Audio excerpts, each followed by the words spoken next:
Hello everyone and welcome along to another Rugby World Cup squad naming discussion video. We still have quite a few sides to cover and the tournament is only a matter of days away. So let's dig straight into today's episode. We have a look at the squad for Argentina, the Pumas, the up and coming, the rising country in World Rugby. We're going to have a look at their 31-man squad for the upcoming Rugby World Cup, just days away from kickoff. So let's not piss around the bush. Let's get straight into the team that has been named. It's an interesting and very almost predictable looking team for Argentina. They've gone with a 17 forward, 14 back split, and they're very young as well. An extremely young squad.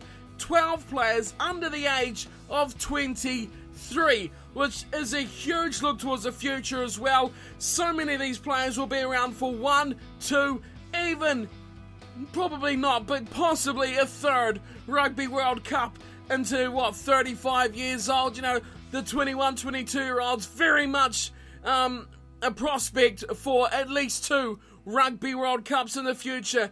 Very much a localised based squad as well. Only 7 players based from outside Argentina, 5 from the Aviva Premiership and 2 from the top 14. So let's get stuck in. Let's have a look at this 31-man squad named for Argentina for the Rugby World Cup. We'll kick things off right at the start, as we always do, with the hookers. 2 have been selected for Argentina, Agustin Creevy and Julian Montoya. So very much contrasting the two ends of the scales here. The 30-year-old captain, veteran, so much a leader in this Argentina squad is Agustin Creevy. He is the one that they'll look to for their guidance as well. That's how big of an influence Creevy is on this Argentinian team. He's got 40 caps to his name, one of the more experienced members of this squad, and of course the backup to him, very much a look to the future. Montoya, just 21 years old, 9 caps which he's recently gained over the last year, and he will be the backup, hopefully for Argentina's sake. They shouldn't get injuries in their position, but there's always players like Cortese, who they've used in the past, has about 11 caps to his name,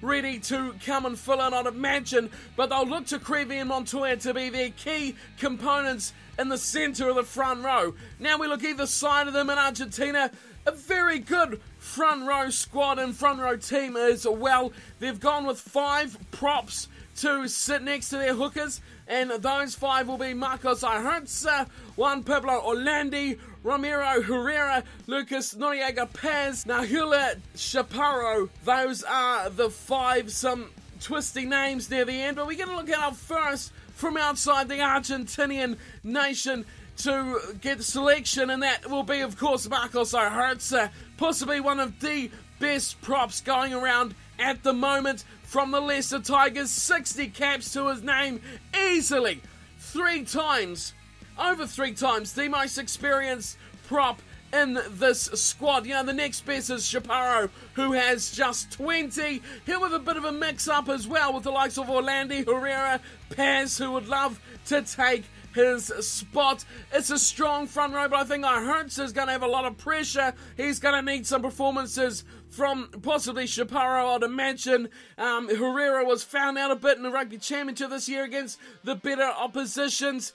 Can they rely on Chaparro and Ayerza? They'll need to use all 5 of these throughout the team, so that is going to be an interesting part as well.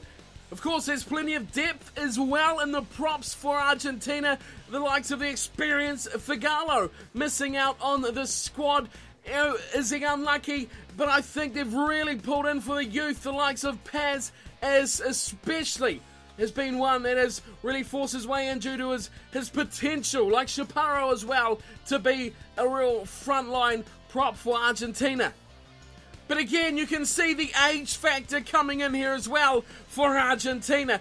Sure, we've got the likes of Ayerza and Orlandi, who are both 32, but then we go through the rest of them. You look, Paz 22, Herrera 26, Chaparro 25, and that is a huge youth development of front rowers there already, and they're already gaining traction as first team players as well. We continue that trend as well as we go into the second row, and it's Matthias Alemano who is the first second row off the list. Then we have, of course, Galaza, Lavanini, and of course, last but not least, Petty. But look at these ages. That is the big part as we have our second newcomer from the Aviva Premiership. Well, not newcomer, but our second player from outside Argentina. That is Galaza from Gloucester. But again, it's age. Now, Galaza is 28, the oldest of the four second rowers. But look at their ages here. Alemano, 23. Lavanini, 22. And Petty, which I'm very happy to see him there, just 20 years of age. 6 caps to his name, which is not a huge amount of experience, but I think this Argentinian side has developed a lot of youngsters over the last 12 months in the Rugby Championship, as well as India Tour kind of thing in 2014 towards this Rugby World Cup, which is a massive part of how the squad is to be built up as well. So there's one obvious thing about these second rowers for Argentina is, of course, the age, as I've mentioned. But you look at the likes of who have missed out here. Carriza, a big name to miss out, very experienced. But I do think that Argentina have really looked at this and a very prospective look to the future as well. They're not worried about just this Rugby World Cup. They are looking 2019, 2023 very much in the back of their mind. That's why the likes of Figalo, Carriza and the likes have missed out on these squads. It's just, the future. You'll get another World Cup here out of Carriza, but you will not see him in the future as well. So that's a disappointing aspect for the likes of him, but I love the youth that is in this Argentinian team. I've said it a million times, and I'm probably going to say it a million more. Moving on into the back row, the flankers and the number 8, there are 6 players selected for these positions. Now, we have, of course, Juan Martin Fernandez Lobby. Who else to kick things off? Then it is Leguizamon, Matera, Decio, Issa, and Senatore. Plenty of talent there. Boy, oh boy, Argentina absolutely flooded with talent. I'm very pleased to see Fernandez Lobby and Leguizamon. They are really the crunch men for Argentina in the back row. The caps, 64 for Fernandez Lobby and 62 for Leguizamon, both aged in their low 30s as well. They're the marquee men that need to set this team up. Where will they play as well? This is a great thing about these back row players for Argentina. They can play 6, 7 and 8 for the most part. Senatore, I think, the 31-year-old, 31 caps as well, just of a strange coincidence, but such a strong, impactful player for Argentina. I think Senatore will be a huge part of that back row alongside Fernandez Lobby and Leguizamon. But the backups aren't bad either, and there's 2 names I'm very pleased, 3 names even, I'm very pleased to see there.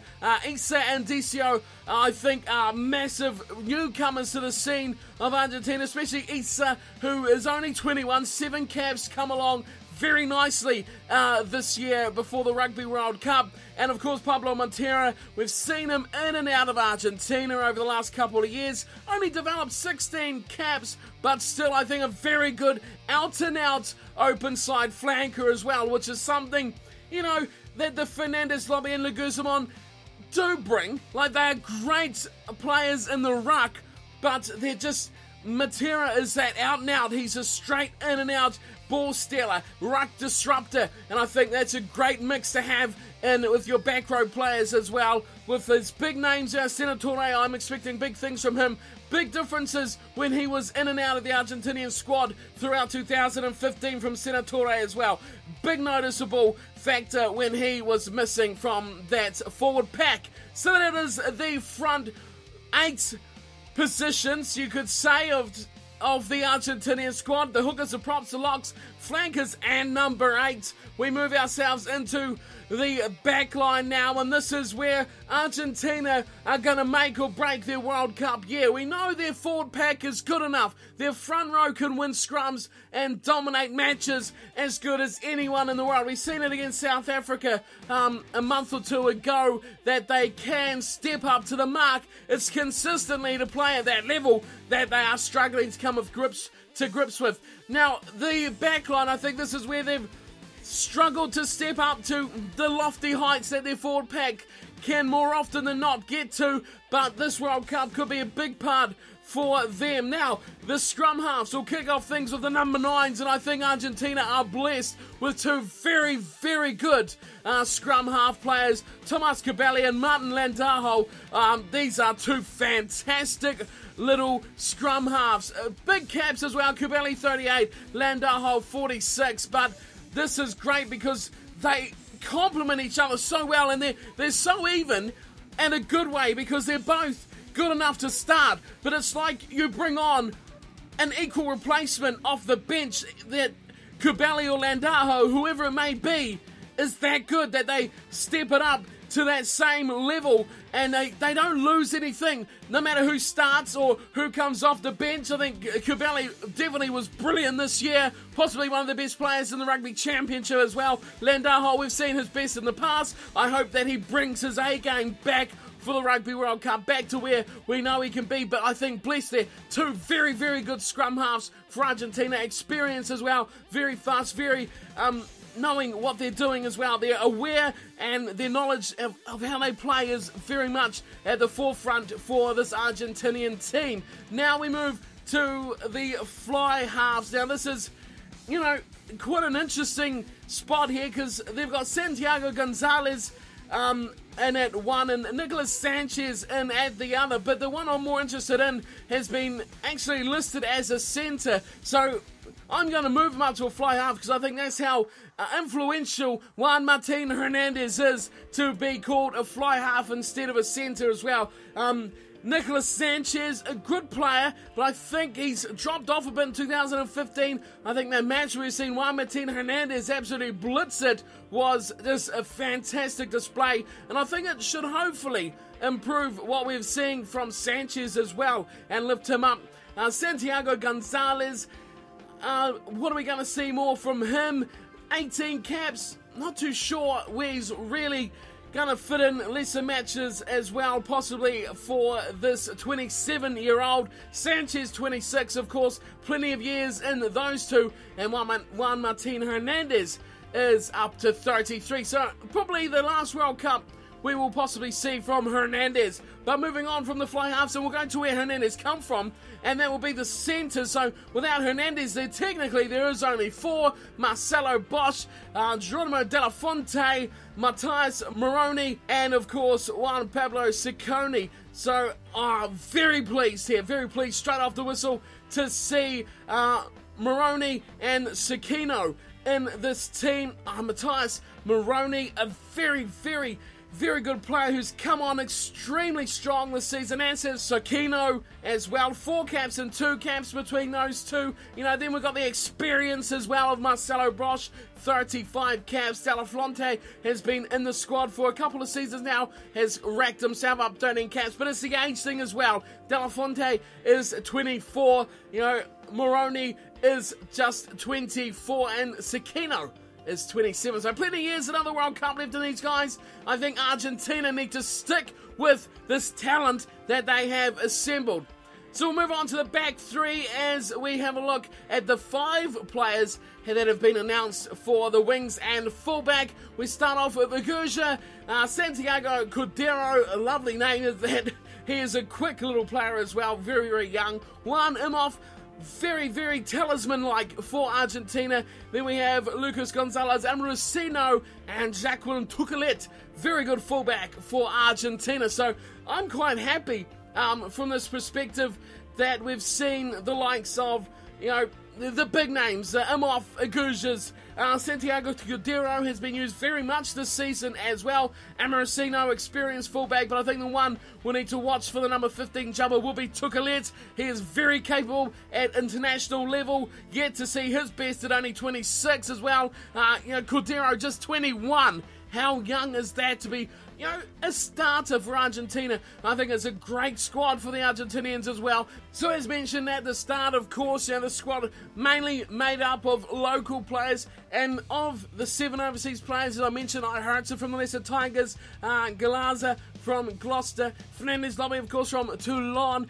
Then in the backs, Marcelo Bosch is from Saracens, Sakino from the Newcastle Falcons, Igurja from Bath, and of course, last but not least, Wanimoff from Racing Metro. So there's a bit of a wrap of where these players actually come from. The rest are all unattached or local players. That is their 31 players going to the Rugby World Cup. Just a couple of days away. We still have teams to cover as well. So for those who have been left out, do not fear. We will cover them over the next couple of days before the Rugby World Cup finally gets underway. Wow, how fast has this come around? But for this Argentina, I think they've got a great team. They've got a good pool, I think, for them as well. They'll be tested first match up against the All Blacks, who should win that match. But I think, the lesser sides in their pool, the likes of Tonga, I think they should show how much they've developed in the recent years since the last World Cup. And they should definitely hammer those sides without too many problems and become, a team that the big guns should hold in the back of their mind and think, this Argentina side is good enough to upset us. They're ever improving, and I think if they can key in their back line to get to the levels of their forwards, they could really be onto something in the future. I'm loving the young age as well of the squad.